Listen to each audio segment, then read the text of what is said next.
અને હવે સમાચાર પર નજર કરીએ વિગતવાર તો બનાસકાંઠામાં મેઘરાજાની ધમાકેદાર બેટિંગ જોવા મળી। મોડી રાત્રે વરસેલા વરસાદથી નદી નાળા છલકાયા છે। ઉપરવાસ અને રાજસ્થાનમાં વરસાદથી પાણીની આવક થઈ છે।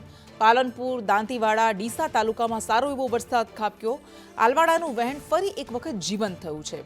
રેલ નદીમાં પણ પાણી આવતા ધરતીપુત્રો ખુશખુશાલ છે। તો જિલ્લામાં લાંબા સમય બાદ મેઘરાજાએ ધમાકેદાર બેટિંગ કરી। મોડી રાત્રે વરસેલા વરસાદથી નદી નાળા છલકાયા છે અને આલવાડાનું વહેણ ફરી એક વખત જીવંત થતા ખેડૂતોમાં હરખની હેલી જોવા મળી રહી છે। રેલ નદીમાં પણ પાણી આવવાની શરૂઆતથી ધરતીપુત્રો ખુશ થયા। ઉપરવાસ અને રાજસ્થાનમાં વરસેલા વરસાદથી બનાસકાંઠાને ફાયદો। પાલનપુર, દાંતીવાડા, ડીસા સહિતના પંથકમાં મોડી રાત્રે ભારે વરસાદ ખાબક્યો।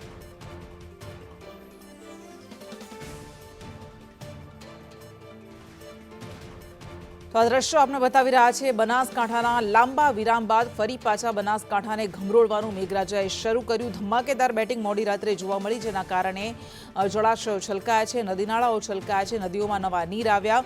તો આ મેઘરાજાની આ ધમાકેદાર બેટિંગથી ખેડૂતોમાં પણ ખુશી જોવા મળી રહી છે। ઉપરવાસમાં અને રાજસ્થાનમાં સારો એવો વરસાદ વરસવાને કારણે બનાસકાંઠાના જળાશયોમાં નવા પાણીની આવક થઈ છે, નવા નીરની આવક થઈ છે। લાંબા સમયના વિરામ બાદ ડીસામાં ધોધમાર વરસાદ ખાબક્યો, પાલનપુરમાં ધોધમાર વરસાદ ખાબક્યો, જેના કારણે પરિવહનને પણ અસર પહોંચી છે।